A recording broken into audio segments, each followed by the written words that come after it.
chapter 3. How do you put a sermon title on that story? As you can see, I rated it mature audiences because this is a story that isn't told well for children. It isn't told well for children because we don't like to talk about the destitute, the poor, the disenfranchised. We want to protect our children from the sight of the homeless and the hungry and the needy. But in order to really understand Ruth chapter 3, we have to go back a little bit into chapter 2. Part of why I wanted to do this children's moment was not just for the kids today, but for you as well, to take a look at the table and see how much work it would take to fill those cups with barley in a day. Now imagine you're the one doing it by yourself. I couldn't even put that many cups around the sanctuary by myself. I had to get help. Now imagine doing that for 3 weeks, knowing that what you gleaned in those 3 weeks was what you had to live on for the year. Not just you, but your dependent mother-in-law. That's where we are in the story when Naomi says to her daughter, "Should I not try and find a home for you where you will be well provided for?" I love the Hebrew behind that because it doesn't really say home, it says rest. A place for you to rest where you will be well provided for. Naomi, throughout this story, we understand, has been from the far ends of depression, frustration, anger with God, sorrow, grief. If it's a negative emotion, you name it, she's lived it. And yet, through Ruth, she has hope. Hope from the actions and interactions with Boaz on that very first day in the field where Ruth came home with 30 pounds of barley. More hope where at the conclusion of our chapter, although the numbers are a bit fudged by the scholars, presumably he ended up giving her 60 pounds of grain to carry home that night. That's double what you see on the table. But let's talk a little bit about what that night looked like. Ruth, who had said, "I will not go back to my home in Moab. I will not go back to my people. I will be with you, and your people will be my people, and your God will be my God, and I will be with you until I die." So Naomi says, "I have a plan. Go take a bath." Now, a bath was not an everyday occurrence back then. You know, they did it kind of like David Stevens, once a week whether you need it or not. So to take a bath was to do something special. To take a bath and then put on perfume, to anoint yourself with oil, that was getting gussied up. Put on your nice clothes, put on a little extra perfume, and then sneak on down to the mill, the threshing floor. Now, as a non-agrarian society, we don't recognize the symbolism of the end of the harvest. This was the grand celebration time for the people of Israel. It meant they were going to eat the rest of the year. It meant they were going to make it. They were going to be prosperous. They were going to not only survive, but in this case, thrive because the harvest had been so good. This is party time. But it's also a lot of work winnowing that barley, winnowing that wheat down at the threshing floor.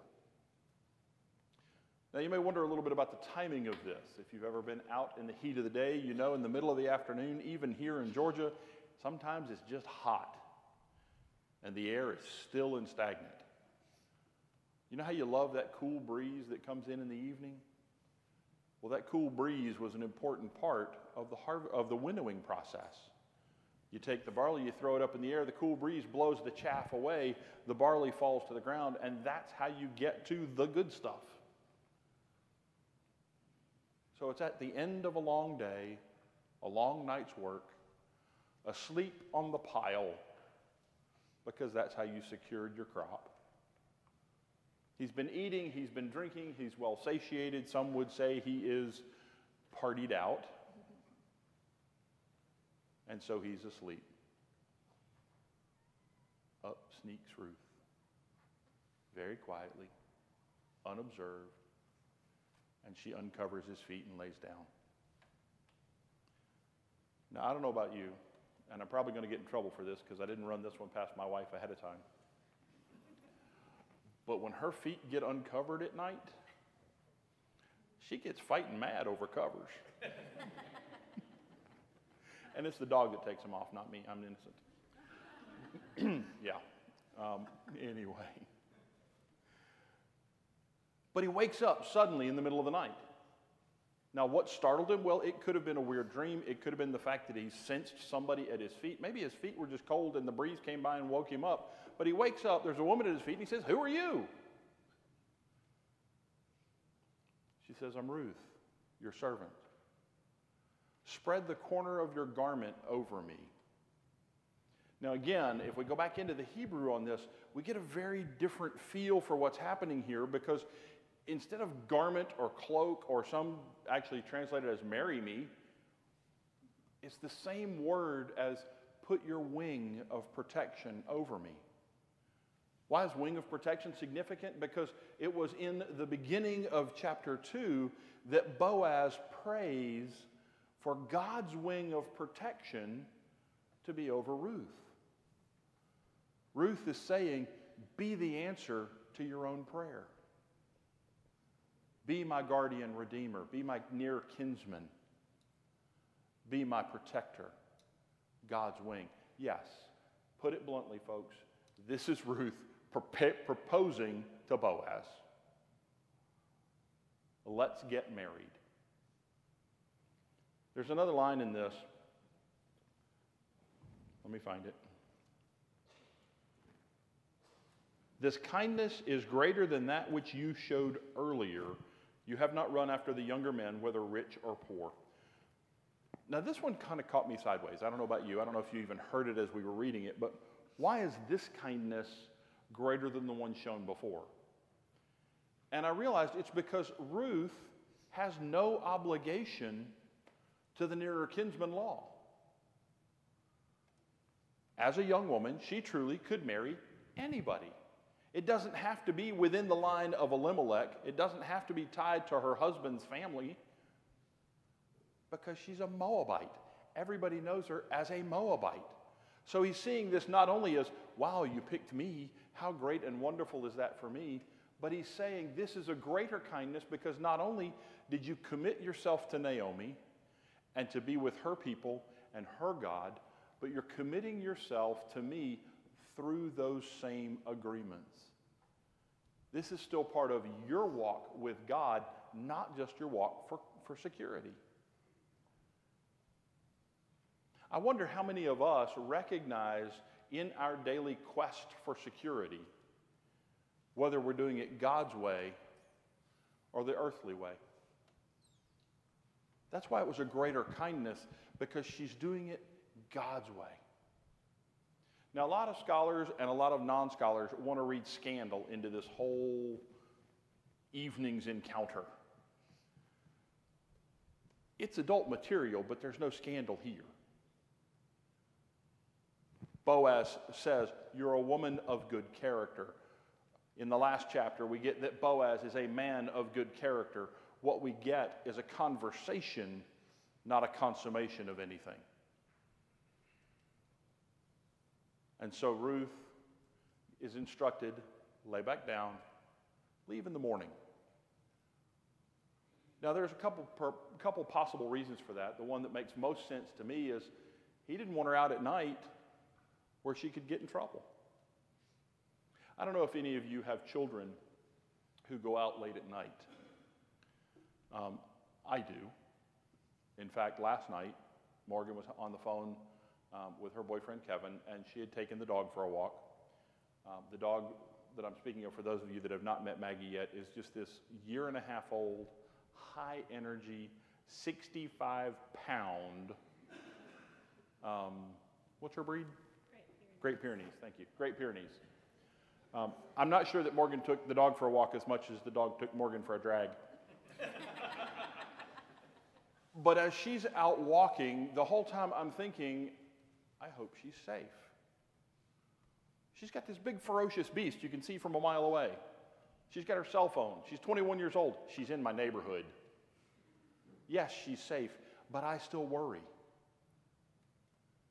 Naomi had to have those same concerns as she sends Ruth to the threshing floor. Boaz has those same concerns for Ruth as he says, stay here the night. Get up in the morning and go back. Don't let anybody see you here, because this is not the kind of place you ought to be. We're in a situation that has some questionable challenges here. So before it was light, but while people were still getting ready for the day, she got up and was then moving about as folks were moving about for their day to return to Naomi. That's the story of our lives.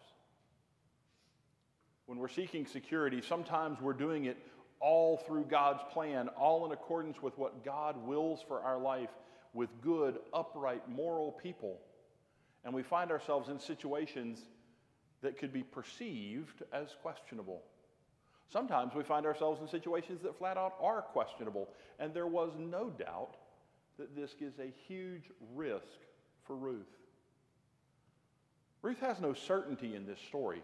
Let's be clear, even at the conclusion when he says, the matter will be handled today. Go back to Naomi.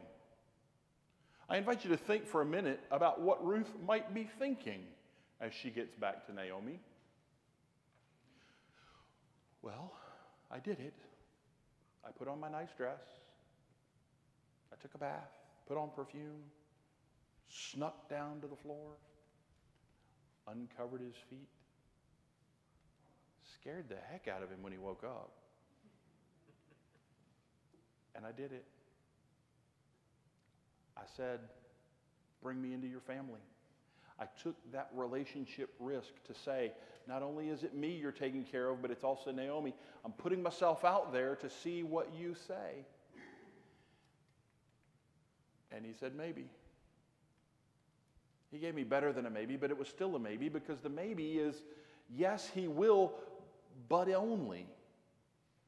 But only if this nearer kinsman doesn't want to.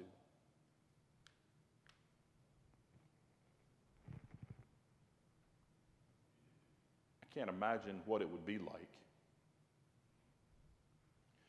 to go up to someone and say, will you marry me? And have them say, well, there's this unnamed so-and-so that has first dibs. If they don't want you, I'll be back. Think about it. How would you like to live even one day under the uncertainty of knowing, here's who I'm asking to marry me, and I may end up with this person instead?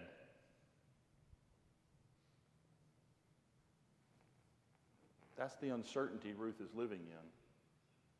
Until next week, when we'll get to the rest of the story.